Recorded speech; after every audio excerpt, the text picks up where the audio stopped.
Bonjour à tous ceux qui nous rejoignent aujourd'hui pour ce nouvel agro-webinaire du mardi. Et aujourd'hui, nous allons parler d'autonomie protéique à l'échelle de l'exploitation et des territoires. Je vais très prochainement laisser la parole à Sylvie Daudet qui se présentera de Terrinovia et se présentera. Et c'est elle qui va animer ce webinaire. Donc, elle présentera à la fois le thème et les intervenants. Donc, pendant que vous arrivez dans la salle, je rappelle, comme à l'accoutumée, l'usage des deux boutons qui vous permettent d'interagir avec nous. D'une part, vous avez le bouton discussion. Agatha l'a déjà vu, puisqu'elle l'a utilisé. Le bouton discussion qui vous permet de nous donner des informations ou éventuellement de me faire part de vos soucis techniques. Mais ça n'arrive jamais, donc ça ne devrait pas arriver encore aujourd'hui. Et le deuxième bouton d'interaction que nous vous conseillons vraiment d'utiliser, c'est le bouton Q et R pour questions-réponses. Et c'est dans cette rubrique qu'il faut poser toutes vos questions aux intervenants qui y répondront à la fin de leurs interventions. Donc je dis bien merci d'éviter de poser des questions dans discussion parce que le risque, c'est qu'on puisse les oublier au moment de questions-réponses. Je vais laisser la parole à Sylvie pour introduire ce webinaire et je vous souhaite un bon webinaire à tous. Merci Philippe. Bonjour à tous. Donc, je suis Sylvie Daudet et je travaille à Terrinovia, qui est l'Institut technique des cultures oléagineuses et protéagineuses et du chanvre industriel.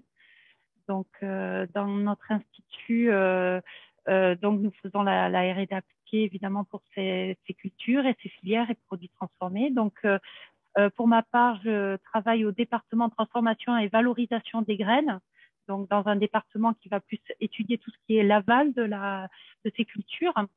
Et, euh, et donc, aujourd'hui, j'ai le plaisir d'animer cette séance, cet agro-webinaire sur l'autonomie protéique à l'échelle de l'exploitation et des territoires.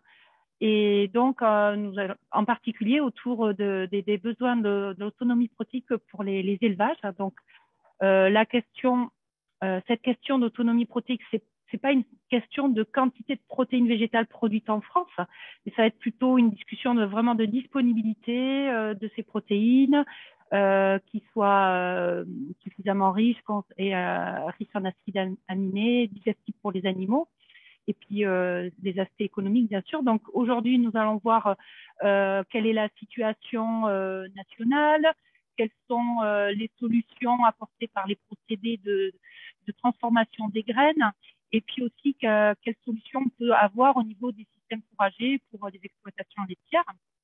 Donc, je vais tout de suite passer la parole à Sylvain Pellerin, donc, qui est directeur de recherche à l'INRAE, qui est chef adjoint du département agro-écosystème. Il travaille en particulier donc sur les relations entre l'activité agricole et les cycles biogéochimiques du carbone, de l'azote et du phosphore à des échelles spatiales larges jusqu'à l'échelle planétaire. Bon, merci Sylvain d'introduire les grands enjeux de l'autonomie protéique.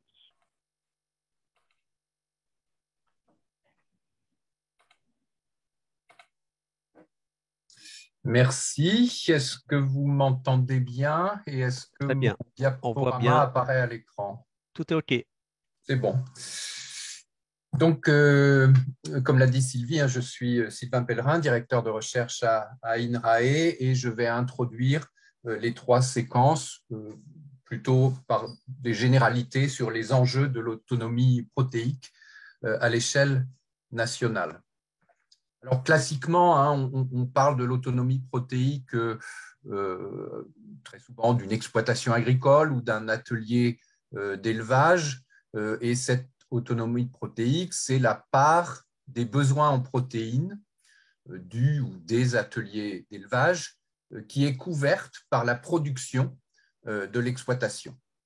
Alors, cette autonomie protéique, elle peut être calculée sur les protéines totales, puisqu'il y a des protéines dans tous les végétaux, y compris l'herbe, mais le plus souvent, elle est calculée sur les matières riches en protéines, hein, qui sont celles dont on a particulièrement besoin en élevage, et en général, on retient le seuil de 15% de protéines dans la matière sèche. Et puis, cette autonomie protéique, elle peut être calculée à différentes échelles, de l'exploitation agricole jusqu'au pays, voire au-delà. Hein. On peut calculer l'autonomie protéique du continent européen, par exemple, en passant par les niveaux intermédiaires, territoires ou régions. Alors, ce graphique qu'on doit à Terre Univia représente, sous forme de diagramme en bâton, depuis les années 70, quelle est l'autonomie de la France en termes de matières riches en protéines pour l'alimentation animale. Alors, pour chaque date en abscisse, le bâton de gauche représente la production et le bâton de droite représente la consommation. Et ce qu'on voit, c'est que depuis les années 70 jusqu'aux années 90, 2000, la consommation a augmenté, la production un peu également, mais depuis longtemps, et malgré tous les plans protéiques, les plans pour les légumineuses, etc., mis en place, eh bien, on est toujours loin de l'autonomie protéique, puisque la production représente, bon an, mal an, de l'ordre de 50% de la consommation. Et donc, sur chacun de ces bâtons, hein, vous avez les différents produits concernés, notamment le soja en rouge bordeaux, hein, dont on voit, si on regarde la période 2018-2019, évidemment une production française très faible et une consommation très forte. Alors, cette faible autonomie protéique de la France, elle est en partie la conséquence du fait que les surfaces en protéagineux et plus généralement en légumineuses ont régressé. Alors, elles ont augmenté dans les années 80 jusque dans les années 92, notamment les surfaces en pois. Mais depuis, les surfaces diminuent. Et alors qu'on était passé à un maximum de l'ordre de 750 000 hectares de cultures protéagineuses, majoritairement du pois, aujourd'hui, on est plus autour de 220 000 hectares. C'est vrai aussi pour les légumineuses fourragères. Hein. Alors là, la période n'est pas tout à fait la même. Mon graphique n'est pas tout à fait actualisé. J'en suis désolé, mais on voit bien la forte régression des surfaces en luzerne, en trèfle, notamment, qui est intervenue dans les années 60-70, avec aujourd'hui des surfaces faibles. Et ce déficit en matière riche, en production de protéagineux, légumineuses fourragères, il est compensé par des importations massives de matières riches en protéines qui arrivent dans nos ports en provenance notamment d'Amérique du Sud. C'est le cas du soja. Donc, vous avez ici une représentation des flux entrants importés. Alors, c'est de l'azote contenu dans des aliments pour animaux, mais c'est évidemment proportionnel à une quantité de protéines. Donc, plus la flèche est large, plus les milliers de tonnes d'azote entrantes par an via les aliments pour animaux importés sont importants, et on voit bien la destination des flèches vers les régions à forte densité animale, puisque les couleurs des différentes sous-régions françaises dépendent du chargement en animaux. On a évidemment le cas de la Bretagne avec un fort chargement animal et également une région destinataire de fortes importations d'aliments riches en protéines provenant d'Amérique du Sud. Alors, pourquoi vouloir accroître cette autonomie protéique des élevages français? Alors, la première raison, c'est que la demande mondiale en protéines, en aliments riches en protéines pour les élevages, contribue à la déforestation et du coup contribue à l'empreinte carbone des produits animaux. Donc, ce que représente le graphique, là, ce sont des quantités exportées de soja au cours des années, depuis les années 60 jusqu'à nos jours, quantités exportées de soja partant d'Argentine en jaune, du Brésil en rouge, des États-Unis d'Amérique en bleu, et on voit en particulier, c'est quelque chose d'assez médiatisé, l'augmentation des exportations de soja partant du Brésil vers notamment les élevages européens, mais pas que.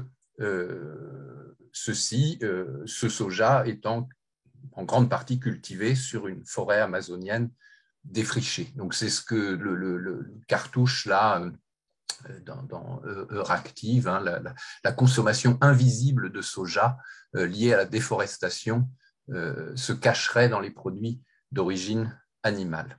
Et donc, c'est pour cette raison-là que l'autonomie protéique, elle est de plus en plus mise en avant par les certifications environnementales ou de qualité, les labels et les chartes.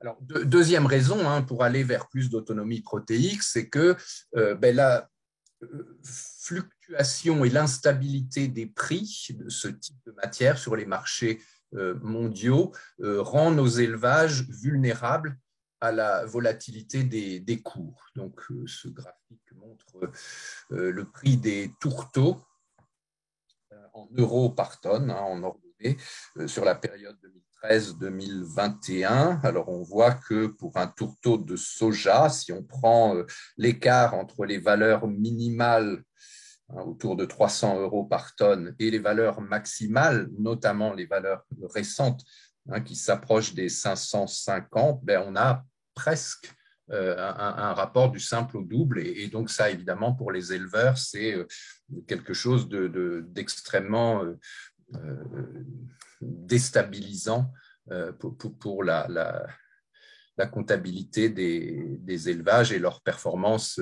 économique. Alors, cette demande mondiale en produits riches en protéines, avec des prix très fluctuants, avec une tendance plutôt haussière, elle est liée notamment à l'arrivée dans ce jeu des grands pays émergents comme la Chine. Donc, ce qui est représenté, dans ce graphique, c'est la consommation de tourteaux de soja entre les années 90 et 2013, où on voit la très forte augmentation de la consommation de tourteaux de soja par la Chine du fait du développement d'élevage intensif en Chine et du coup d'une forte demande chinoise en produits riches en protéines.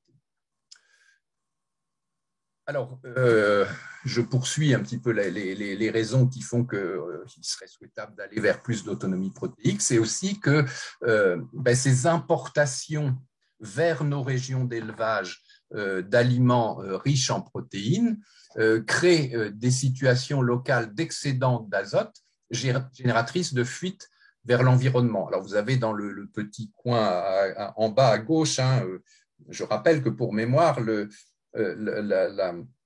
l'efficience d'utilisation de l'azote par les animaux d'élevage est relativement faible, puisque sur une certaine quantité d'azote ingérée par une vache laitière, par exemple, on va avoir 27% de cet azote qu'on va retrouver dans le lait, une petite partie retenue dans la carcasse, mais la plus grande partie, de plus de 60%, 70%, qu'on va retrouver dans les urines et dans les fécès, qui ne sont pas perdus pour autant s'ils sont utilisés comme engrais organiques, mais l'importation de produits, d'aliments du bétail riches en protéines en provenance d'Amérique du Sud, leur consommation par des animaux d'élevage dans des régions où l'élevage est très concentré, conduit du coup à des excédents. Et ce que vous avez sur la carte, c'est le surplus azoté en kilos par hectare de SAU.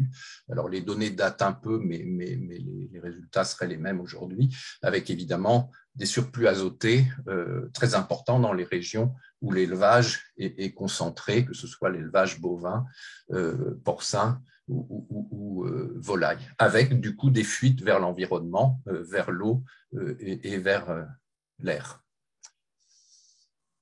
Alors, à l'inverse, parce que là, on n'a pas su passer en revue un petit peu tous les inconvénients qu'il y a à être en situation de faible autonomie protéique, mais à l'inverse, produire des protéines végétales localement, ça permettrait d'activer plusieurs leviers favorables à la transition agroécologique. Et c'est une raison de plus pour aller vers plus d'autonomie protéique.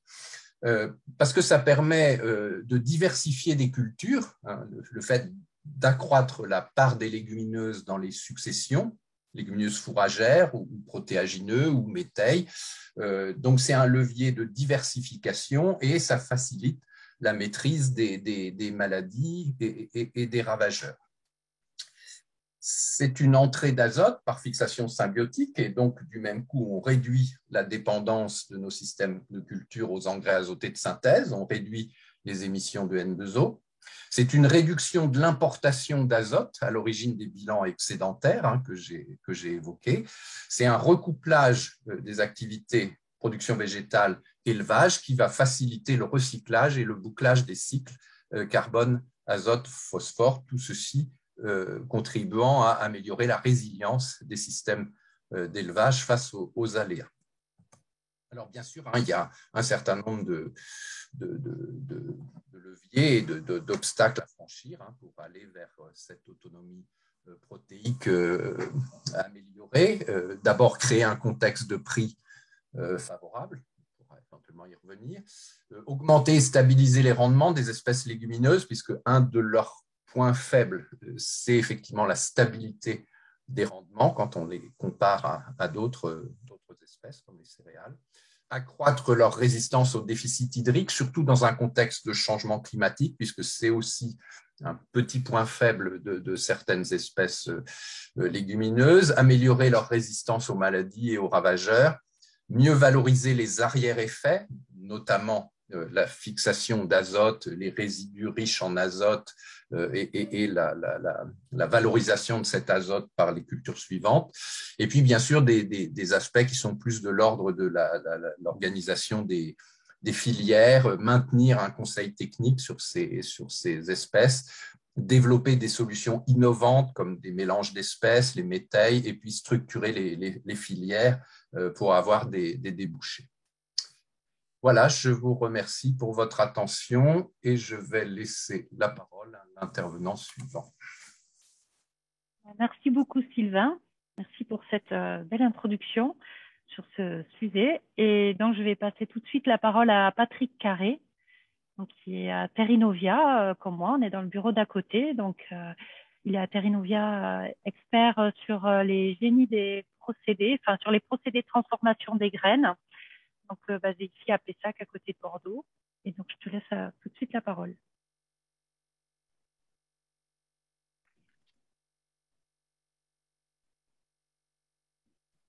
Patrick, vous pouvez partager votre diaporama? Allô, vous m'entendez? Oui, on vous bien. entend. Ok. Il faudrait partager votre diaporama. Ah, je pensais que c'était fait. Non, vous n'êtes pas sur le bon écran. C'est l'inconvénient d'avoir plusieurs écrans. Il y a plein d'avantages, mais c'est au moment de partager l'écran en visioconférence. Est-ce Voilà. que c'est bon maintenant? C'est bon. Mode diaporama et tout sera bon. Je suis en mode diaporama, donc si vous ne voyez pas la bonne diapo, c'est que c'est pas bon. On est repartagé. On a la diapo, mais on ne l'a pas en mode diaporama, nous. Donc, ça doit être sur votre autre écran.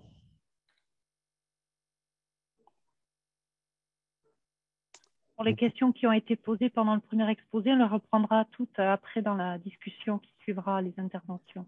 Vous pouvez aller sur Diaporama et mettre... C'est le cas. D'après ce que je vois, j'ai l'impression que c'est le bon. Faites défiler, voir ce que ça donne. Faites défiler les diapos.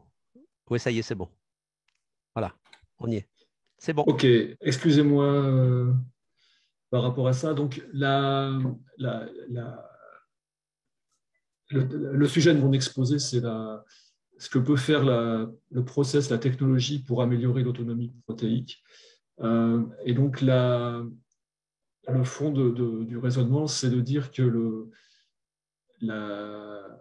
problème de l'autonomie protéique, ce n'est pas qu'un problème de production de protéines. On produit largement plus de protéines qu'on en importe. Hein. On en exporte plus qu'on en importe.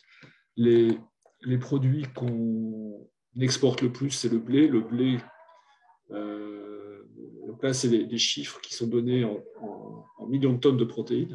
Vous voyez, on produit plus de 3 millions de tonnes de protéines dans le blé. On exporte 2 millions de tonnes de protéines sous forme de blé. Pareil pour les autres céréales. Et on voit que pour les oléagineux, les chiffres sont beaucoup plus petits. Donc, les importations, par contre, de protéines, comme on l'a dit précédemment, hein, c'est vraiment le soja qui représente les quantités les plus importantes. Mais on voit aussi que le colza et le tournesol sont des importations qui sont relativement importantes également. Et donc là, toujours en millions de tonnes de protéines, hein, ce qui est clé, c'est la concentration. Le maïs, c'est la céréale avec le moins de protéines, donc on en exporte une certaine quantité. Donc, je reviens sur le blé, c'est avec un peu plus de 10% de protéines, une source d'exportation de protéines très importante. Le poids, avec une vingtaine de pourcents, on est à peu près à l'équilibre. Et puis, voilà, à partir du moment où on est sur des matières qui sont très riches en protéines, on a des importations qui sont relativement importantes, bon, le colza étant un cas un peu particulier. Donc, comment faire pour avoir des protéines concentrées ? Une approche, c'est le décortiquage. Donc, quand on regarde le tourteau, une fois qu'on a retiré l'huile, la coque résiduelle représente de l'ordre d'un tiers de la masse du tourteau dans le cas du colza. Et quand on regarde ce qu'il y a dans la coque, on voit que c'est plutôt des fibres, de la cellulose, de la lignine, assez peu de protéines. Et la protéine étant plutôt dans la partie amande. Ce qui fait que si on arrive à décortiquer complètement le colza, on peut avoir un tourteau qui passe de 33 à 42%. Dans le cas du tournesol, la coque est encore plus importante. Elle représente presque la moitié du tourteau. Et donc, là encore, en décortiquant, on peut passer de 27 à 46% de protéines dans le tourteau, alors que dans le cas du soja, il n'y a pas beaucoup de pellicule autour de la graine et il n'y a pas beaucoup d'huile non plus dans la graine, ce qui fait que le décortiquage apporte une petite amélioration, mais beaucoup plus faible que dans le cas du tournesol, puisqu'on passe de 44 à 48% avec le décortiquage. Donc, une autre façon d'augmenter la teneur en protéines dans le produit, dans le tourteau, c'est le cas des tourteaux experts, c'est-à-dire des tourteaux qui sont extraits sans recours au solvant, ce qu'on appelle aussi des tourteaux gras. Donc, il y a un moyen d'augmenter leur teneur en protéines, c'est de jouer sur l'huile résiduelle et la teneur en eau. Et donc là, le graphique que vous voyez vous montre que sur du colza non décortiqué, en étant à 5% de matière grasse, on peut atteindre pour un tourteau à 4% d'eau, plus de 35% de protéines. Par contre, si on fait de la pression à froid avec une teneur en huile résiduelle de l'ordre de 13%, on n'élimine pas beaucoup d'eau et du coup, on se retrouve avec un tourteau qui est péniblement à 30,5% de protéines. Un autre point qui est très important et qui joue actuellement pas mal sur la qualité de la protéine, c'est l'effet des traitements thermiques sur la digestibilité. Donc là, je vous ai mis sur ce graphique le résultat d'expérimentations qui ont été faites dans différents centres à l'étranger, mais à partir de tourteaux qui ont été produits ici à Pessac sur notre atelier pilote, et des tourteaux qu'on avait traités de manière différenciée pour avoir une gamme de solubilité de protéines qui allait de 30 à 50%. Et sur ces tourteaux, on a mesuré la digestibilité de la lysine, qui est un acide aminé essentiel et qui est assez sensible au traitement thermique. Et donc, ce qu'on voit ici sur différents types d'animaux, des porcs et des volailles, des monogastriques, c'est qu'il y a une certaine relation linéaire entre la solubilité des protéines et la qualité nutritionnelle du tourteau sous l'angle de la lysine digestible. À côté de ça, on fait une enquête qualité sur les tourteaux produits en France. Donc là, vous voyez s'afficher la valeur moyenne et les écarts types des tourteaux de colza produits sur le sol national dans les usines qu'on a en France.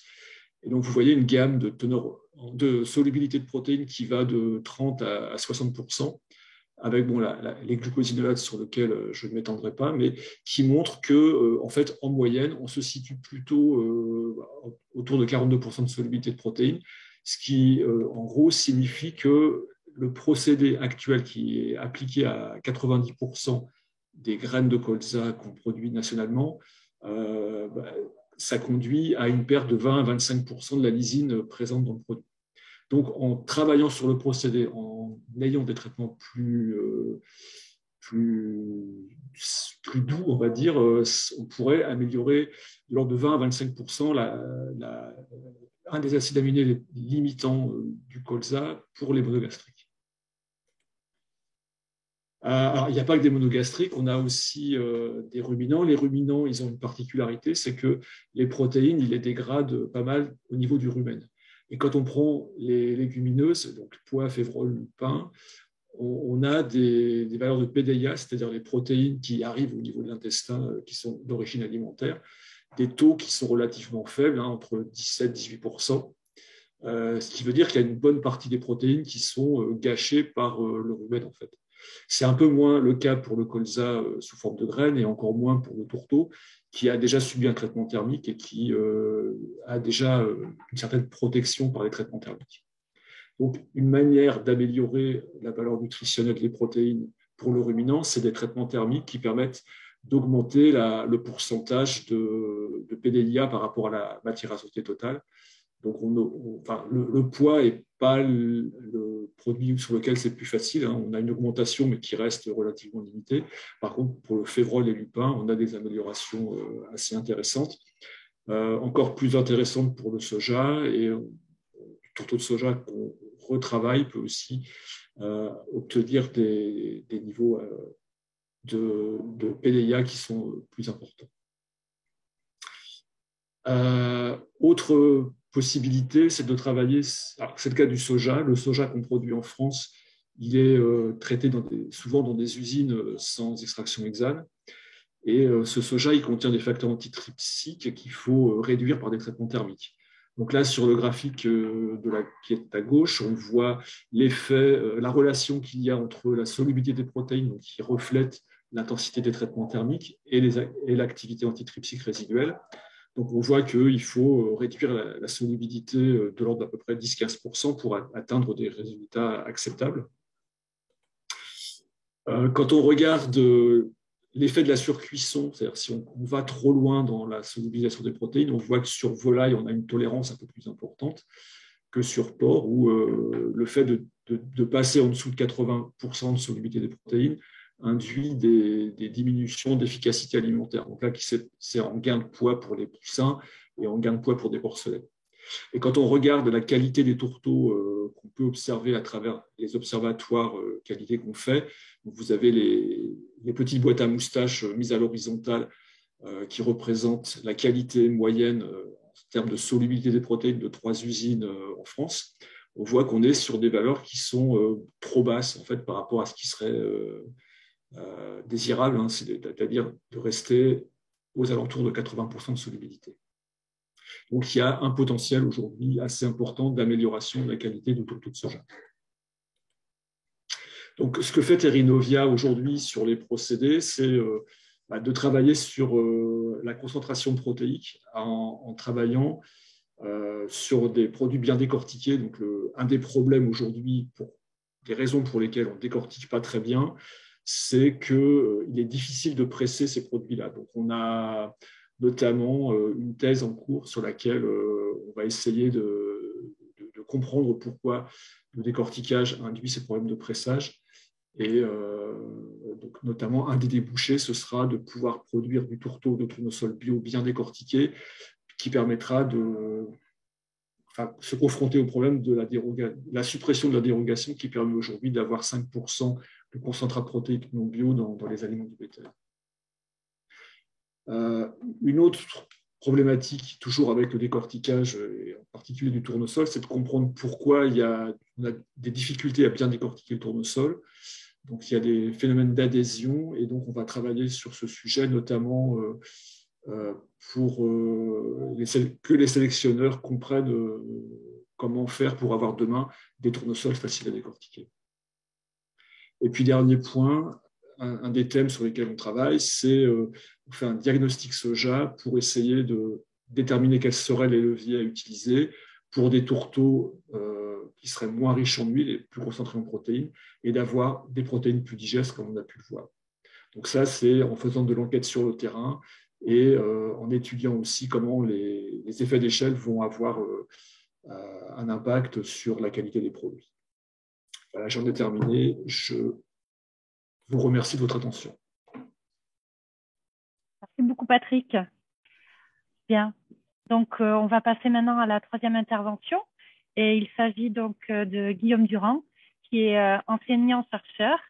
Et il réalise donc son enseignement en sciences animales à l'école d'ingénieurs agronomes de Bordeaux, Bordeaux Sciences Agro, dans le département feed et food, avec un axe de travail privilégié sur les systèmes de polyculture élevage.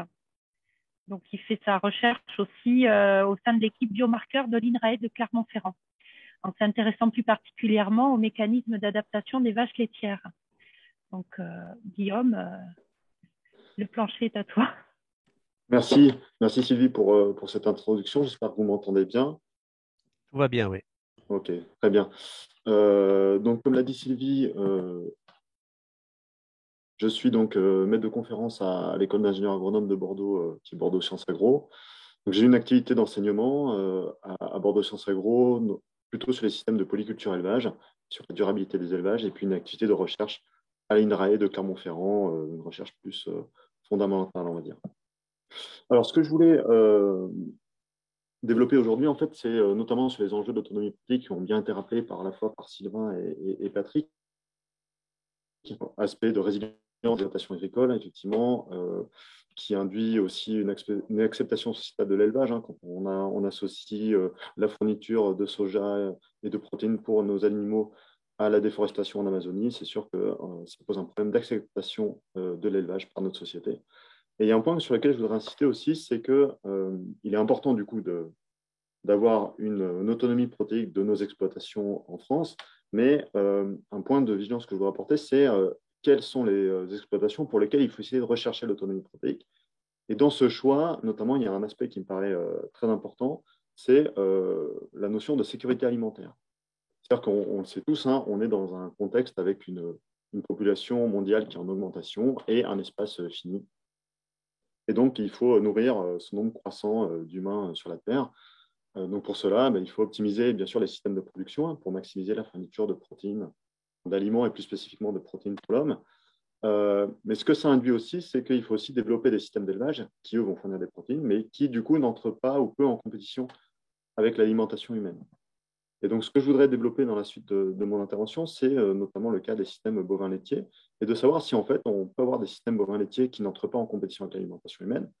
Si on arrive à ça, ensuite, c'est de voir quels sont les leviers qui permettent d'atteindre l'autonomie protéique de ces systèmes. Alors, donc c'est quelque chose qui a été très bien rappelé par Sylvain. Les ruminants, notamment, sont pas très performants pour fixer l'azote. Et donc, en fait, on sait qu'il faut 3 kg de protéines végétales pour faire 1 kg de protéines animales. Donc ça, c'est un chiffre qui est assez connu et sur lequel je ne vais pas revenir parce qu'il est vrai. Et en fait, c'était ce chiffre-là qui est à la base de notamment plusieurs réflexions où on se dit, en fait, plutôt que de manger des protéines animales, et autant utiliser directement des protéines végétales, puisqu'en fait, l'animal gaspille, entre guillemets, des protéines végétales pour produire des protéines animales via ces produits que sont le lait et la viande. Et donc, c'est ce qui est à la base notamment de mouvements végétariens ou véganes. Alors, ce fait que les animaux mangent plus de protéines qu'ils n'en produisent, ça c'est quelque chose qui est vrai. Je voudrais le nuancer par une notion qui est qu'en fait, il faut regarder un peu plus précisément ce que consomment les animaux. Et si on regarde l'alimentation, notamment d'une vache laitière, elle consomme deux types de protéines, on va dire, des protéines qui sont consommables par l'homme, qui sont consommées par les animaux, donc c'est tout ce qu'on a dans les céréales, donc dans le soja, dans le maïs, le blé. Mais ces animaux consomment aussi de l'herbe dans laquelle il y a des protéines. Et pour l'instant, l'homme est incapable de valoriser l'herbe. Donc, ce sont des protéines qui sont consommées par les animaux, mais qui sont non consommables par l'homme.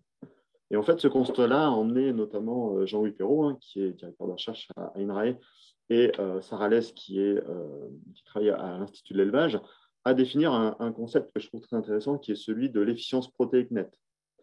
C'est-à-dire qu'en fait, pour regarder si nos animaux gaspillent ou non des protéines consommables par l'homme, mais en fait, on va faire un ratio entre les protéines consommables par l'homme, produites par les animaux, donc via le lait et la viande, la vache laitière, et les protéines qui sont consommables par l'homme, qui ont été consommées par les animaux pour produire ce lait et cette viande. Et ce qu'on peut regarder, du coup, c'est essayer de voir différents systèmes d'élevage et de voir, du coup, pour chaque système d'élevage, la quantité nette de protéines produites pour l'homme. Donc, pour ça, en fait, on va juste soustraire aux protéines consommables par l'homme issues du lait et de la viande les protéines qui ont été consommées par l'homme, enfin consommables par l'homme, qui ont été consommées par les animaux. Alors ça, c'est quelque chose que j'intègre dans mon enseignement à Bordeaux Sciences Agro, parce que je trouve que c'est un concept qui est très intéressant. Il faut que nos futurs ingénieurs agronomes soient formés à ça. Et donc, en fait, en troisième année, je propose en fait un exercice avec à la fois des étudiants qui sont en production animale, donc dans la spécialisation dans laquelle j'interviens, et puis également des étudiants de production végétale. Et ce que je leur demande, c'est d'essayer d'analyser si des systèmes bovins laitiers sont capables de fournir de manière nette des protéines pour l'homme. Donc pour cela, en fait, ils ont deux systèmes d'alimentation et trois niveaux de production.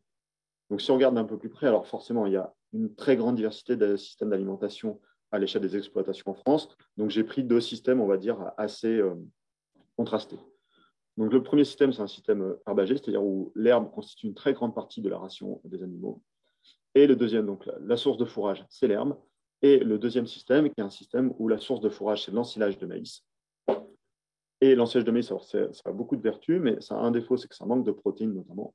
Donc dans ces systèmes d'ensilage de maïs, à base de fourrage d'ensilage de maïs, on a ajout de correcteurs azotés, c'est-à-dire de concentrés riches en protéines, et notamment du soja.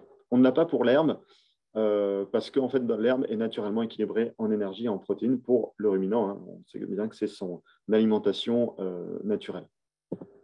Et puis, je leur demande de travailler sur trois niveaux de production, un niveau assez faible à 5 000 litres de lait par vache laitière et par an, et un niveau plus élevé à 10 000 et un niveau intermédiaire à 7 500.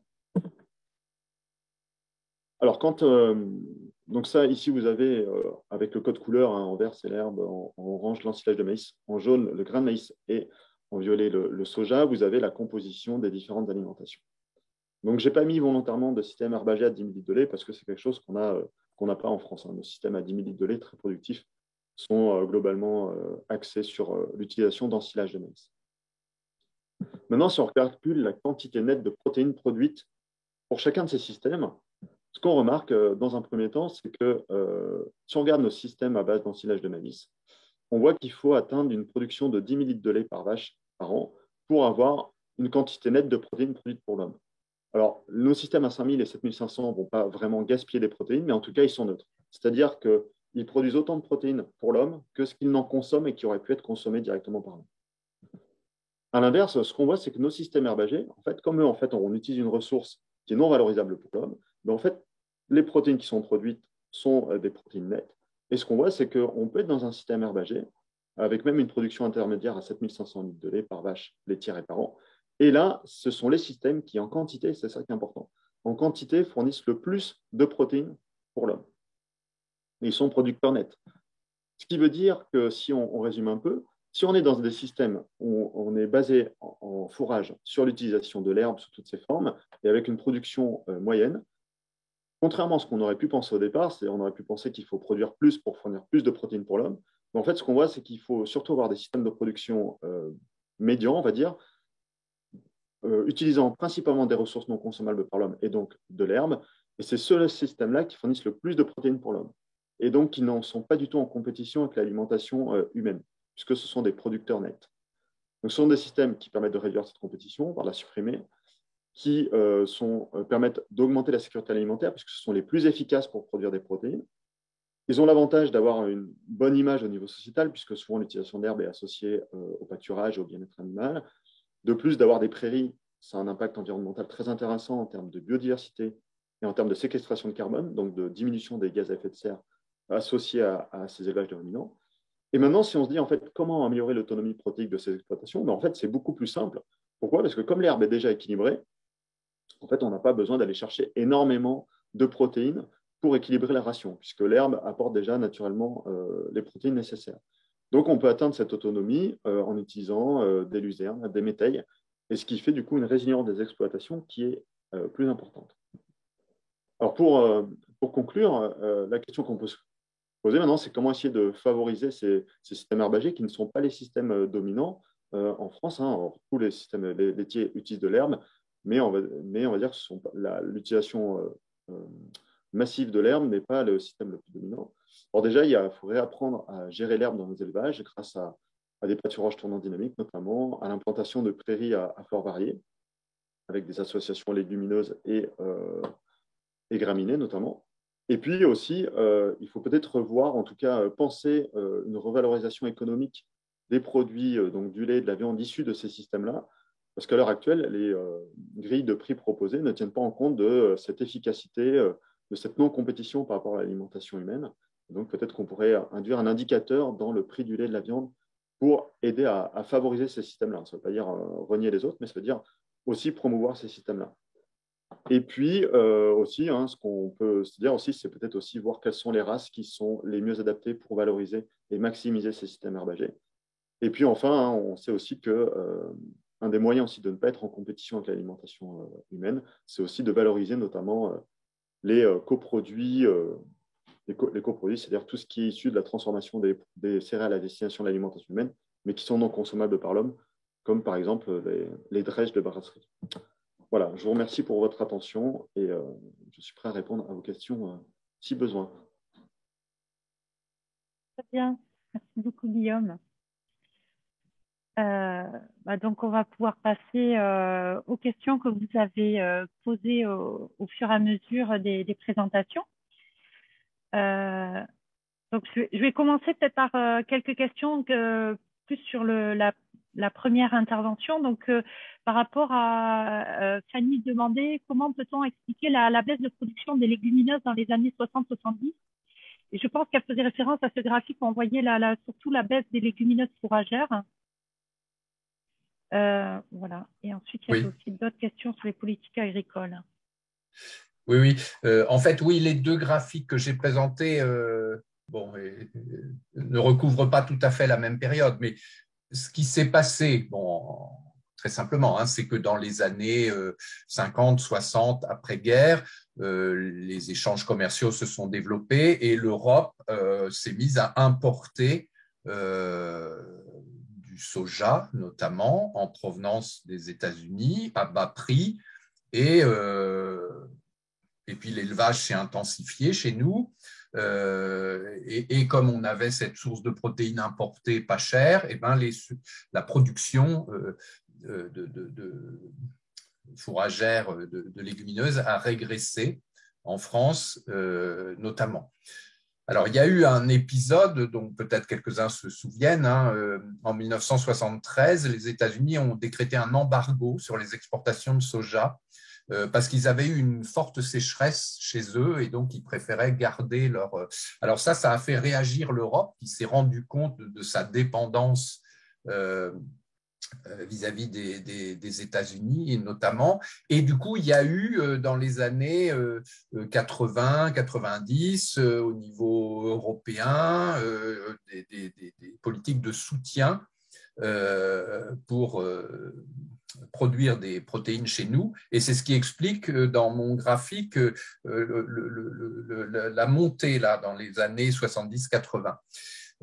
Et puis après, il y a eu les fameux accords de Blair House en 93, accords douaniers entre notamment les États-Unis et l'Europe, qui, en gros, ont eu pour conséquence de permettre les exportations de céréales provenant de l'Union européenne vers le reste du monde et les États-Unis, en contrepartie du fait qu'on laissait rentrer, sans droit de douane, etc., du soja en Europe, quoi. Et c'est ce qui explique la baisse à partir des années 93, notamment, accord de Blair House. Oui, vous avez répondu en même temps à d'autres questions qui étaient justement sur le poids des politiques agricoles, donc sur la production des protéagineux, et puis sur le fait que les accords de Blair House avaient été mis en place, mais ne sont plus en vigueur depuis le début des années 2000. C'est bien ça? Je ne sais pas si on peut être aussi affirmatif. Enfin, il y a toujours quand même cette situation où arrivent en Europe des protéines issues de soja à bas prix. Ouais. Bon, il y avait une question aussi sur la diapo 6, une question de Patricia sur le fort flux. C'est cette diapo, il y avait tous ces flux venant d'Amérique latine vers les différentes régions de France. Il y avait un fort flux vers l'Île-de-France où il n'y a a priori pas d'élevage. Donc voilà, c'était comment était faite la répartition par région.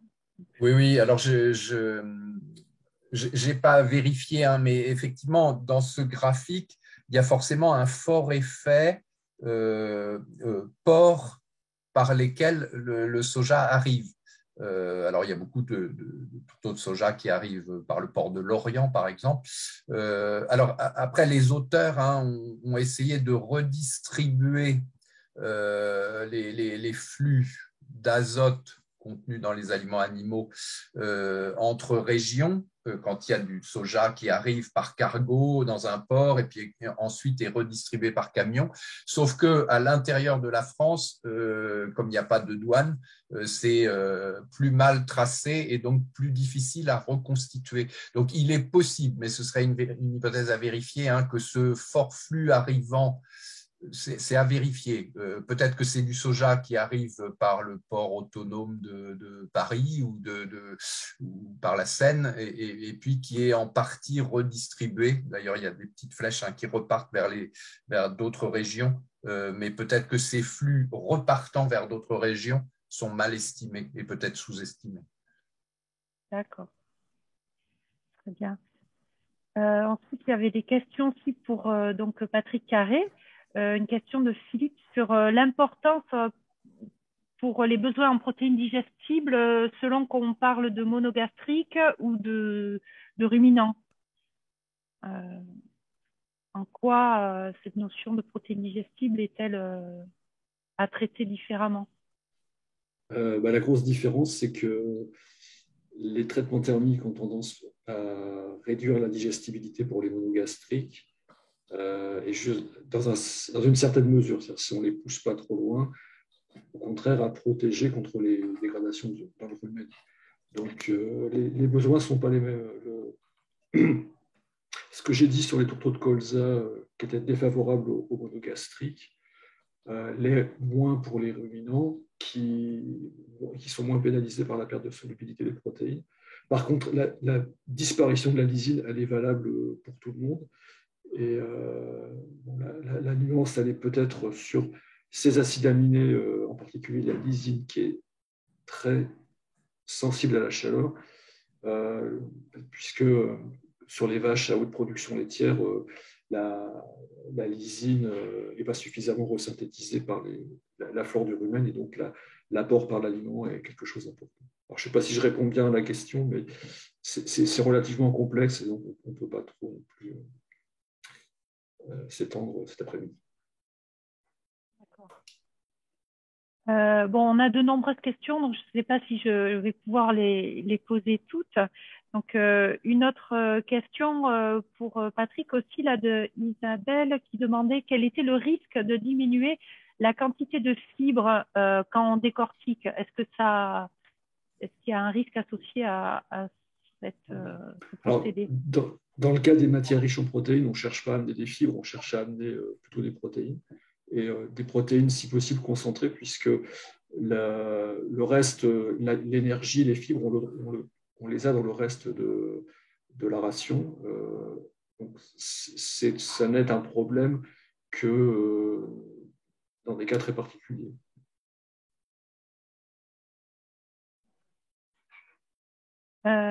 Ensuite, on avait des questions aussi pour Guillaume. Donc, une question de Philippe qui demandait, donc il y a un autre avantage des systèmes herbagés qui génèrent des paysages plus favorables à la biodiversité que des cultures de potagers, par exemple, pour l'alimentation humaine.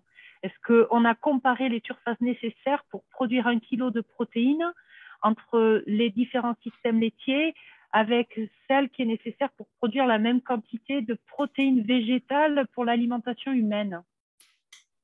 Oui, ça c'est vrai que c'est une très bonne remarque. Effectivement, c'est ce qu'on appelle le land ratio. C'est-à-dire combien de surface il faut pour produire 1 kilo de protéines, soit issues de l'animal ou issues des végétaux. Et en fait, la réponse est, ça dépend quand on compare les deux. C'est-à-dire quand on est dans des zones où on a un bon potentiel agronomique des sols, dans ce cas-là, il faut moins de surface pour produire des protéines d'origine végétale que de surface nécessaire à l'alimentation des animaux pour produire des protéines animales. Par contre, quand on est dans des zones où on a un potentiel agronomique qui est faible, dans ce cas-là, c'est plutôt les systèmes animaux qui sont plus efficaces. Donc, il y a des études, hein, et en fait, la réponse, elle ne peut pas être 0 ou 1, elle est dépendante des conditions pédoclimatiques et aussi notamment des pentes. Hein, c'est-à-dire qu'en montagne, de toute façon, comme c'est non mécanisable, on ne pourra pas mettre de céréales. Donc là, les systèmes animaux sont les seuls qui permettent de produire des protéines sur ces surfaces-là. D'accord. Et donc, une question aussi de Julie qui vous demande comment on imagine un levier sur les prix de la viande du lait pour valoriser des productions issues de systèmes fourragers. Parce que donc, s'il y a des productions de ces systèmes qui sont vendues moins cher que les autres, ça pourrait signifier que leur prix d'achat est moins intéressant pour les agriculteurs. Donc, voilà, et donc, ça pourrait au final favoriser des systèmes intensifs. Enfin, comment on peut jouer Alors, en fait, bon, je vais essayer d'être clair, mais en fait, il y a déjà des systèmes qui permettent de favoriser les systèmes herbagés. Il y a notamment 2 systèmes de prix. En fait, c'est la production de lait sous label. Alors, par exemple, en label bio, où on est plus majoritairement herbagé. Pourquoi? Parce qu'en fait, le prix des matières premières, des intrants, est très important et la production de lait par vache est plus faible. Donc, en fait, on recherche plus cette autonomie-là. Et donc, on se base sur la valorisation de l'herbe. Mais là, comme on est sous un lait sous label, on a un prix du lait vendu, enfin, du prix acheté à l'éleveur qui est plus important. Et puis aussi, l'autre moyen de valoriser, hein, où est-ce qu'on a des systèmes herbagés, c'est notamment dans les zones fromagères, hein, les zones AOC, AOP, où là, en fait, on a cette transformation fromagère qui permet d'augmenter le prix du lait vendu. Mais sinon, après, ce qu'il faudrait, c'est à l'heure actuelle, dans les critères de prix du lait, c'est la quantité de lait, majoritairement. Et puis, c'est corrigé par les taux, hein, c'est-à-dire les quantités de protéines et de lipides. Mais là, on pourrait imaginer, pour des systèmes qui sont en conventionnel, sans label, on va dire, imaginer mettre un critère en plus qui serait cette compétition feed and food, notamment. Compétition alimentation animale, alimentation humaine, et mettre une plus-value pour ceux qui sont les plus efficaces sur ce critère-là.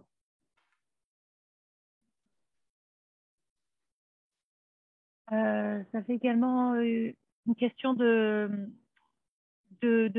Philippe pour Patrick qui demande si on peut envisager des modes de transformation du blé qui permettraient d'exploiter ces protéines en nutrition animale. Ça existe déjà. On fait des drèches de distillerie en particulier. Donc on transforme le blé en éthanol et on récupère la protéine que les micro-organismes n'utilisent pas. C'est lui qui existe. Hein, ouais. Et Patricia qui ajoutait que l'autonomie française est surtout compliquée pour les volailles. Et alors, en dehors des tourteaux plus concentrés en protéines, dont la mise à disposition commerciable ne se développe pas encore aujourd'hui, quels seraient les axes possibles aujourd'hui? Je pense que ça s'adressait à moi. Donc compliqué, ouais. Le problème des volailles, c'est qu'elles ont besoin de concentration de protéines un peu plus importante que les autres animaux. Et les protéines qu'on produit en France, c'est surtout de la protéine de colza ou de tournesol, qui sont moins concentrées que le soja. De ce fait, elles ont du mal à être mises dans les formules. Et donc, le décortiquage et l'amélioration de la digestibilité, c'est les deux approches qui seraient possibles. Reste qu'il y a des obstacles techniques pour les mettre en œuvre, qui sont des problèmes de perte de matière grasse, et l'huile actuellement est très chère quand on enlève les coques, et des problèmes après de valorisation de cette fraction fibre par le triturateur qui a parfois du mal à équilibrer ses bilans économiques s'il pratique ce genre de choses.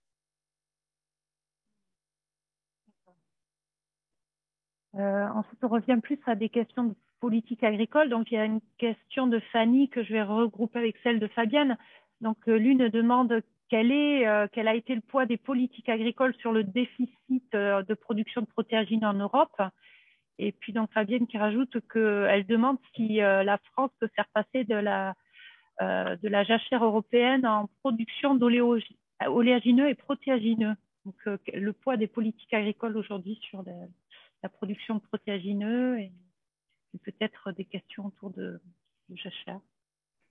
Oui, ben le poids des politiques publiques est direct, hein, très fort. On voit bien que pendant la période où à l'intérieur de l'Union européenne, la production de protéagineux a été soutenue avec des prix incitatifs, ben, les surfaces ont augmenté et dès la mise en place des accords de Blair House et l'arrêt de ces soutiens, ben, les surfaces se sont effondrées. Donc l'effet, il est direct. Et l'autre question, c'était… Ah oui, les jachères. Ben, avant de mettre des protéagineux ou des légumineuses sur des jachères, on peut déjà imaginer en introduire dans les successions de cultures, puisque nous, les agronomes, avons beaucoup besoin de diversification, hein, parce que les systèmes de culture très simplifiés posent beaucoup de problèmes de maîtrise des maladies, maîtrise des mauvaises herbes, etc. Et donc, introduire des légumineuses dans ces successions a beaucoup d'avantages d'un point de vue agronomique.